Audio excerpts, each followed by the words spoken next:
What is something that happened at school to you that even now you are still mad about? Alright, let's go back in time a few years. I would have been 7 years old. I'd just moved to a new school for second grade, and today I think it was pizza day or something, because I was in line for hot lunch, and I normally didn't do that. My mom would usually pack my lunch. So I was really excited. I got to spend time with my friends who would usually get hot lunch. I didn't normally sit in the same table as them. I was excited. Something important to note is that my mom would usually braid my hair during the day, and that day I had a big French braid going down from the top of my head, so that's important. So as we were in line just talking, I noticed one of the teachers was coming down the line. She'd ask a kid a question, then skip a few. I didn't really pay attention because I didn't think it pertained to me. And this particular teacher. Her name was Mrs. Foote. I have no problem calling her out for this because what she did was unacceptable. This teacher was known for being particularly, just plain mean. There's no sugarcoating it. So as I'm talking with my friends, I feel something grab the top of my French braid and yank my head back. And little 7-year-old me is looking up at Mrs. Foote as she's yanking my head backwards. She's looking down at me like this, saying, "Did you bring your hot lunch card?" And all little 7-year-old me can squeak out is, "Yes." To which she just lets me go roughly and then moves down the line. Now, in my little 7-year-old brain, I thought I did something wrong. I was like, crap, I wasn't paying attention to the teacher, I'm in trouble. And so I didn't think to tell anyone right away, because I thought I did something wrong. But then when I did bring it up later, because I learned that's not okay for anyone to do, let alone a teacher to a child, nobody believed me, of course. It was, "No, that didn't happen, quit telling stories, you're just trying to get attention." So yeah, not super exciting, but I don't know, I think I'm more ticked that nobody believed me than, a teacher pulled my hair. Cause that instilled a few beliefs that I'm still trying to get rid of in my adulthood. Number one, it's always my fault if something happens to me. Number two, nobody's gonna believe me if something does happen, and I have nowhere to go for help. So yeah, thanks Mrs. Foote, I hope you accomplished what you were trying to accomplish in your career. No, like every time I tell this story, people are so shocked. And the first time I told my mom about it, like years later, she literally cried. So this is the story about my first encounter with a compulsive liar. And very unfortunately for me, this happened in middle school. So to kind of set the scene, I don't know exactly what year it was or what grade I was in. I know it was like around 2006, 2007, and I was in like grade 7 or 8, maybe 9.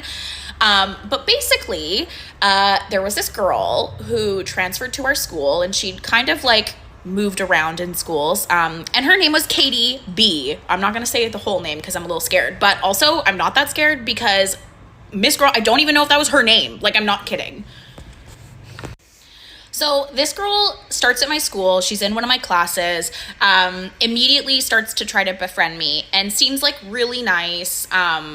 No red flags coming off immediately. However, my besties at the time, which Chelsea and Emily, if you ever see this, you were the real ones because they literally warned me. They had told me, like, "Hannah, like, be really careful. We know of this girl because she did some shit to our friends that essentially went to a different school nearby."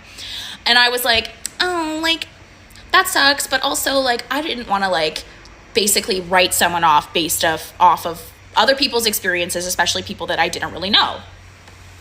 So, we started hanging out once in a while, and like spending time together at school and in class and whatever. And anyone who was around in like 2006, 2007 and around that time, MSN was like the thing. Like, you would go home after school, you would fucking be on MSN chatting with your girlies. You would if you were hanging out with people, you would like pop, that you were like with that person in your name. So everybody knew like who you were hanging out with after school. It was like a whole thing. And she would always be hanging out with like popular people, right? And like, to be honest, like Miss Girl, like me, I was a little bullied, okay? I was not popular, nowhere near popular. And I remember one time she was telling me how she was like really good friends with this like group of popular boys at the time. And they were like the hockey boys. They were like the big deal. And I was like, oh my God, that's so cool. Like, I wish I was friends with them. They would never. So anyways, I'm like, oh, wow, like you're friends with all these people. And then one day I get added by one of these popular hockey boys on MSN. And I'm gagged by this. Oh my God. Okay. I thought I could do this in one part, but I have to do a part two. I'm so sorry. Okay. So basically, popular hockey boy adds me on MSN. I'm going to say his name was Blake because I'm way too embarrassed to say his real name. He adds me on MSN, immediately starts chatting with me, and he's being very flirty and telling me how he thinks I'm really cute and he sees me at school all the time, but he's way too nervous to like talk to me in real life. And I am gagged. I'm eating this up. I'm loving every second of it. And I think we talked for hours, okay? Like talked, MSN'd, and basically the next day, I think, or very shortly after, I see Katie at school. And she says to me, oh, like, Blake told me that he added you on MSN finally. Like, I kind of gave him your email and, yeah, we had been chatting and he told me that he thought you were cute. So I gave him your email and he told me he added you and, like, he really likes you. And so this is all just, I'm just dying inside, okay? Because like I mentioned, I was a little bullied. I was not, this was not a thing for me that happened. So essentially, you know, I would be chatting with Blake, regularly for a little while. I don't think it was a super long time, but it was long enough for me to get like very much a crush on him. And one day he says to me on MSN that he would love it if we hung out at like lunch or break sometime. But again, so he was so shy. So he was like, yeah, next time you see me, come up and say hi. Like, even if I'm with my friends, like I'm just too nervous to essentially make the first move in person. So that's exactly what I did.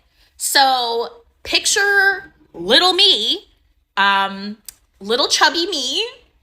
So sad. I think back to this and I'm just like, oh my God, trauma. So I essentially see him in the foyer and he's with his friends, which is, again, brutal. I walk up to their friend group and I literally I'm like, oh, like, hey, Blake. And the way they all turned around and looked at me, it was like one of those and bust out laughing. And they're literally like, who are you? Like, I will never forget the look on their faces and them all cackling at how embarrassing it is that I would walk up and even try to talk to him as if we knew each other. Yeah, so I mean, obviously she was Blake, and she did this for multiple popular people in the school. So in grade 12, I was pregnant, and I was told a few days before prom that I was not wanted at prom pictures or the actual prom or prom party. So I didn't show up to my prom pictures, and I went to my prom march, and I walked my prom march, and the minute I walked into prom, not a single soul talked to me, not anybody even looked at me. So I left prom, and I didn't even end up having a prom. It's my fucking time to shine, isn't it? So at school, I was horrendously bullied. And I don't mean, oh, they called me names, they did this to me, they did that to me. No. Like, I was being thrown cigarette butts at me while being called the F slur, my PE shorts being pulled down, for girls to be like, is she on a period? Don't ask why, I don't know. Girls are psychologically horrible. But the thing that would piss me off is that I would get bullied a lot in class. And when I got bullied a lot, I would then start skipping lessons. My head of year caught on to this and took me out and basically was like, why are you skipping lessons? I confided in her saying, these people are bullying the fuck out of me. And she gave me after school detentions for skipping lessons. My bullies got zero repercussions. Bear in mind, I told her who was bullying me as well, named and shamed them. And they did not get in trouble at all. I was the one who got in trouble because I shouldn't have been skipping lessons. When school tell you they have a zero tolerance to bullying, they're fucking lying. So I didn't wear makeup in school at all. I was a late bloomer, and the first day I ever wore makeup, I wore black eye pencil in my waterline, so like a kohl pencil, and I felt so cool. I thought I looked really pretty, and you know, that way I was just really excited to go to school that day so I could show off my makeup. And there was this one girl out of a group who constantly gave me a hard time, right? Like PE, changing rooms, just everywhere she would give me a hard time more than others. And she made fun of me and my makeup in front of the whole class. She called me panda eyes because it like smudged a little bit underneath my eyes. But I remember feeling so embarrassed. I was really gutted because I'd felt so good. I went home and I cried. I mean, it's fine now, really, isn't it? But I was heartbroken. I was proper heartbroken. It took me ages to get that like confidence back. But 8 years later, thereabouts, she slid into my DMs to ask me to do her makeup because I was a makeup artist by that point. And I thought for so long what to respond to this girl, that I had never forgiven me such a horrific time at school, that by the time I went to reply, it had been too long, you know, that way. It had been a bit weird. But it doesn't make me mad. It makes me feel quite smug now, if I'm honest. But you never forget these things, ever.